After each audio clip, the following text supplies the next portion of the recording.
Well, the Idaho Steelheads picked up a 5-2 win over the Tulsa Oilers last night. Now they meet for the fifth consecutive time in less than a week, and they won't see each other again until later on in April. It's Idaho and Tulsa coming up from the Idaho Central Arena, opening face-off at 7:10 p.m. We bring you our pregame coverage right now, brought to you by St. Luke's Sports Medicine. Cam McGuire here alongside head coach Everett Sheen. Well, Sheener, we'll dissect this win from last night in a little bit, but first off, just want to get your overall thoughts from the game and the win. I thought we played a full 60 minutes, really. I mean, we had some hiccups here and there, and but I thought, credit to our guys. We went up 1-0, they tie it up. We go up 2-1, they tie it up. And there's no panic on the bench. We just kept going, and then to have that big kind of third period there to seal the victory was nice.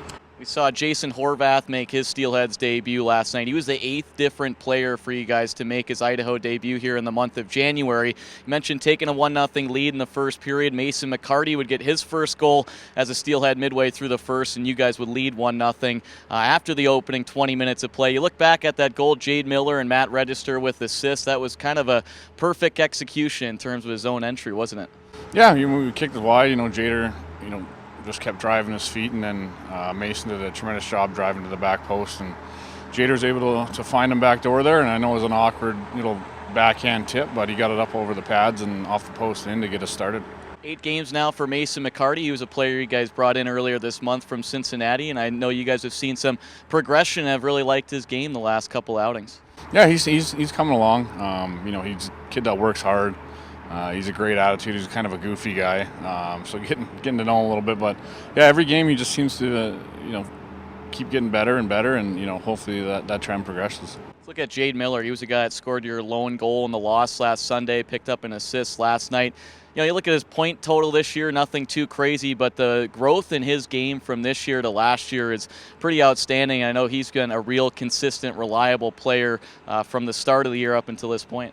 Yeah, I mean, his offense hasn't been as high as it was 2 years ago for us, but, he's consistent. He wins his face-offs. He's starting to get a little bit more confident with the puck in terms of just, getting it on the cage and recovering the rebounds if needed. But he's been a steady presence, a good penalty killer for us. So, he's been good.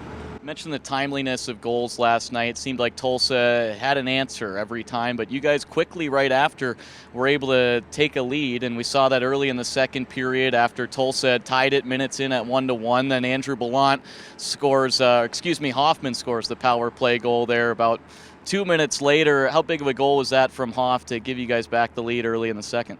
It was a pretty big one. Can't let them gain too much momentum, but it's also big for our power play too. I know we've kind of been struggling to score on the power play here and there, but last night to get 2 big goals was hopefully a big confidence boost for our guys. Talk about special teams a little bit. You guys finished 2 for 3 on the power play, 2 for 2 on the penalty kill, and we talked with Keenan earlier this week. It's been kind of an experiment, a little bit of a mystery in terms of putting together power play combinations with the influx of different players in and out of the lineup, but it seems like you guys are getting those power play goals at timely moments, and your penalty kill's been strong the last couple games as well. Yeah, I mean, on the power play especially, it's been tough with all your top guys kind of going down at once. Those are typically your power play guys. So, and then losing Cudlow, all of a sudden we had to refigure that other unit there. But for the most part, our penalty kill has been all the same guys kind of killing together, and they're really starting to find their chemistry and how to read off each other, and it's been beneficial for us. Well, once again, we saw Tulsa able to tie things up early in the third, and then shortly after, Andrew Ballant, who scored 2 goals in the third period there, 1 on the power play. He's been a real force for you guys. I know a player that was acquired earlier this month from the Indy Fuel. Kind of bring us back to that moment, what your guys' kind of thought process was bringing in a guy like Andrew Ballant. I know a high-energy guy and a guy that's kind of just a bulldog out there. Yeah, I mean, we made that deal when we had, we were right full with all our scorers, and thought we needed to add another dynamic of just kind of some grit and some heart. And, he is a guy that can score. He had 19 goals last year.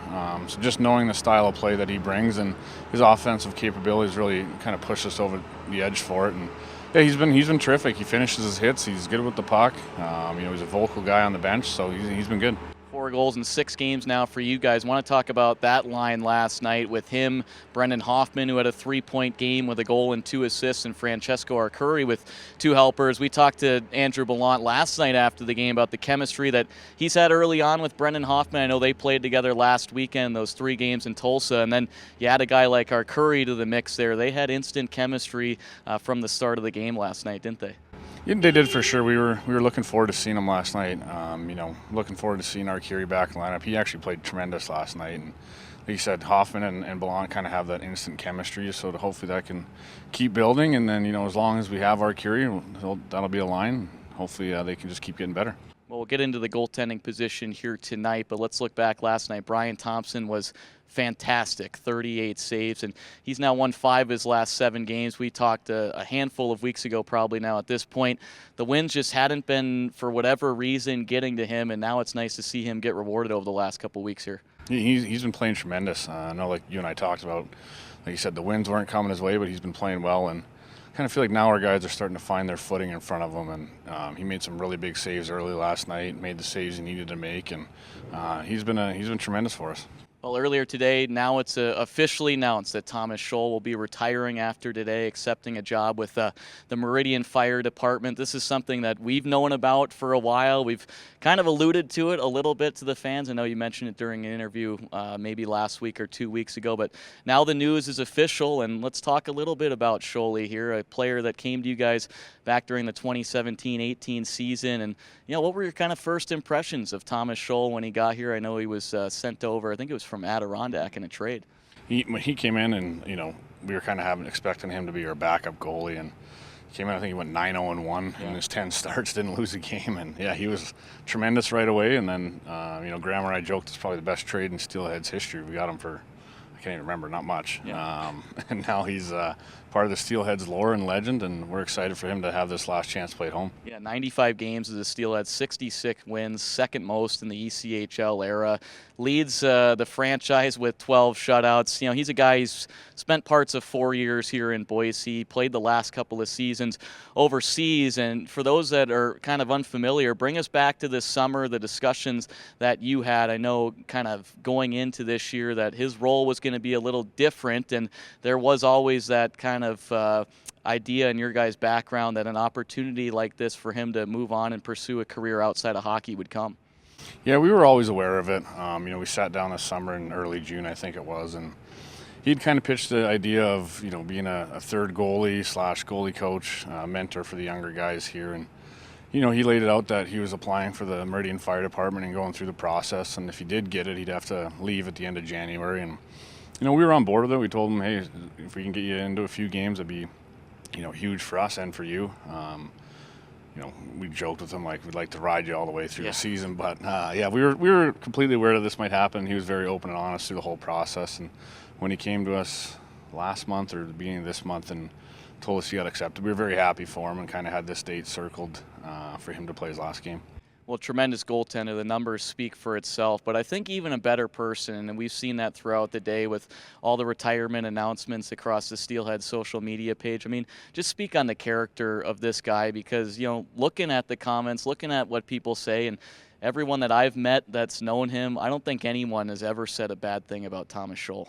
You're not going to find someone that has anything bad to say about Thomas Scholl. He's a true professional, first and foremost, hockey-wise, but just a really good person. He's always in a good mood around the rink. I don't think I ever saw him with a frown on his face in the years I've coached him. And all that he does for the youth hockey here, especially the goaltending side of things, is big. I know he's going to look to continue doing that as well.